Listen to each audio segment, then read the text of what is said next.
اللہ شیر خدا کرم اللہ تعالی کریم سارے سلاسل کو، چاہے وہ سلسلہ نقشبندیہ ہے، سہروردیہ ہے، چشتیہ ہے، قادریہ ہے، اویسیہ ہے، جو بھی سلسلہ ہے، اس کو فیض حضرت سیدنا علی المرتضیٰ شیر خدا کرم اللہ تعالی کریم سے مل رہا ہے۔ ایک بندہ آپ کے سامنے آ گیا، کہنے لگا علی المرتضیٰ آپ کہتے ہیں کہ مجھ سے جو مرضی پوچھ لو۔ آنے والا کوئی اور نہیں تھا بلکہ جبریل انسانی شکل میں آیا تھا۔ علی المرتضیٰ بتاؤ جبریل کہاں پر ہے؟ حضرت سیدنا علی المرتضیٰ نے جب نظر اٹھائی تو سدرۃ المنتہا تک دیکھا، جبریل نظر نہ آئے۔ نظر جھکائی تو درجہ سرا تک دیکھا، جبریل نظر نہ آئے۔ دائیں طرف مشرق تک مغرب تک شمال و جنوب میں دیکھ لیا، جبریل نظر نہیں آئے۔ فرمایا میں ہر جگہ پر دیکھ چکا ہوں، جبریل نظر نہیں آتا تو سامنے بندہ کھڑا ہے، یہی جبریل ہے جو انسانی شکل میں آیا ہوا۔ السلام کے صحابہ اور امت کے اولیاء جس قدر اللہ تعالیٰ نے مقام و مرتبہ عطا کیا۔ ایک بزرگ علیہ رحمہ گزر رہے تھے تو سامنے بادشاہ کی بیٹی شہزادی بھی کھڑی تھی۔ تو شہزادی نے جب بزرگوں کو دیکھا تو بزرگوں کا جو انداز تھا، اللہ والے تھے، لوگ متاثر ہوتے تھے، دیکھ کے کلمہ پڑھ لیتے تھے۔ اس جو بادشاہ کی بیٹی تھی وہ بھی بڑی متاثر ہو گئی اور اسے کہا حضرت جی میں آپ کی ایک تو آپ کی شریعت کو بھی مانتی ہوں جس کی آپ پیروکار ہے، خدا میں کلمہ بھی پڑھتی ہوں اور دوسرا آپ سے بیعت بھی ہونا چاہتی ہوں، اور تیسری بات یہ ہے کہ اگر مجھے کوئی مصیبت پہنچے تو پھر مجھے بتائے میں کیا کروں۔ بزرگ بڑے اللہ والے تھے، فرمایا تو نے ہمارے نبی علیہ السلام کی کلمہ پڑھ لیا، تیرا باپ تیرے مخالف ہے لیکن تجھے پریشان ہونے کی ضرورت نہیں، جب تجھے مصیبت پہنچے تو ہمیں یاد کر لینا، ہم تیرے پاس آئیں گے بھی تیری مصیبت کو بھی دور فرما دیں گے۔ ابھی جو اللہ والے ہوتے ہیں رب تعالیٰ کو بڑا کمال اور بڑا مرتبہ عطا فرماتا ہے۔ اب وہ نئی نو مسلمہ ہے، اسے کلمہ پڑھا ہے اور ان بزرگوں کی بیعت بھی ہو گئی، مرید بھی ہو گئی۔ اسے کہا ٹھیک ہے، جب کوئی مصیبت آئے گی، جب کوئی پریشانی آئے گی، میں اپنے پیر صاحب کو پکاروں گی، یہ دیکھنا وہ میری مدد کرنے کے لیے آئیں گے۔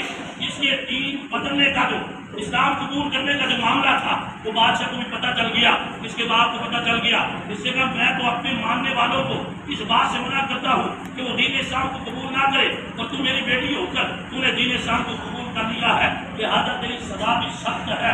اس نے کہا ایسا کرو میری بیٹی کو محل کی چھت کے اوپر چڑھا دیا جائے اور سارے لوگ اکٹھے ہو جائیں اور پیچھے سے دھکا دے دیا جائے تاکہ یہ زمین پر گرے اور وہیں پر مر جائے، اسے پتہ چلے کہ باو اداد کے دین کو چھوڑنے کی کیا سزا ہے۔ چنانچہ سارے لوگ جمع ہو گئے اور اس لڑکی کو اس جو محل تھا اس کی چھت پر چڑھا دیا گیا۔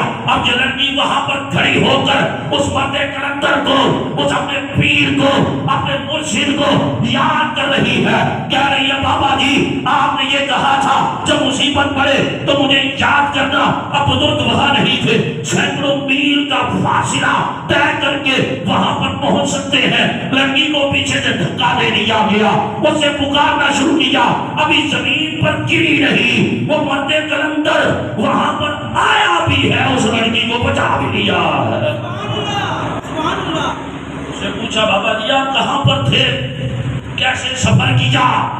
کہا جب تو اوپر سے گر رہی تھی میں سینکڑوں میل کے فاصلے پر تھا، تو نے مجھے پکارا، رب نے مجھے مصطفیٰ کے صدقے یہ قوت عطا فرمائی ہے، تو زمین پر پیر پہ پہنچی ہے۔ سینکڑوں میل کا سفر طے کر کے میں پہلے پہنچ گیا۔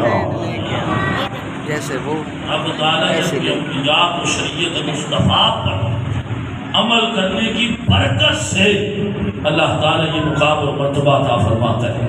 ایک بزرگ علیہ رحمہ تھے تو بڑے صاحب کشف و صاحب کرامت تھے، چلتے جا رہے ہیں اور لوگوں کے ہاں تبلیغ کا سلسلہ بھی ہے اور لوگوں کو دین کی طرف بلاتے بھی چلے جا رہے ہیں۔ تو ساتھ ایک بندہ تھا، کئی طرح سے لوگوں نے واقعہ ذکر کیا ہے لیکن میں جو جس طرح پڑھا وہ بتا دیتا ہوں، جو مقصد بتانا وہ حاصل ہو جائے گا۔ تو کیا ہوا کہ ساتھ ایک بندہ تھا جو کہ ہندوؤں کا کوئی چودھری ٹائپ بندہ تھا، ساتھ ساتھ چلا۔ بزرگوں نے جب اسے بات کی زبان میں اللہ تعالیٰ اتنی تاثیر دیتا ہے، بزرگوں نے بات کی ہے، رب تعالیٰ نے ہندو کی زبان پر کلمہ طیبہ جاری فرما دیا ہے۔ وہ بندہ مسلمان ہو گیا، اپنے گاؤں دیہات میں پہنچ گیا، لوگ آگے کہ بابا جی نے ہمارے بندے کو گمراہ کر دیا اور گاؤں کا چودھری گمراہ ہو گیا تو بقیہ کا کیا رہے گا؟ انہوں نے کہا چلو جی مل کے بابا جی کو عدالت میں لے کے چلتے، پنچایت میں لے کے چلتے، وہاں پر جا کر اس کے اوپر مقدمہ کریں گے، قید میں ڈال دیں گے، ہمارے بندوں کا دین بدل رہا ہے۔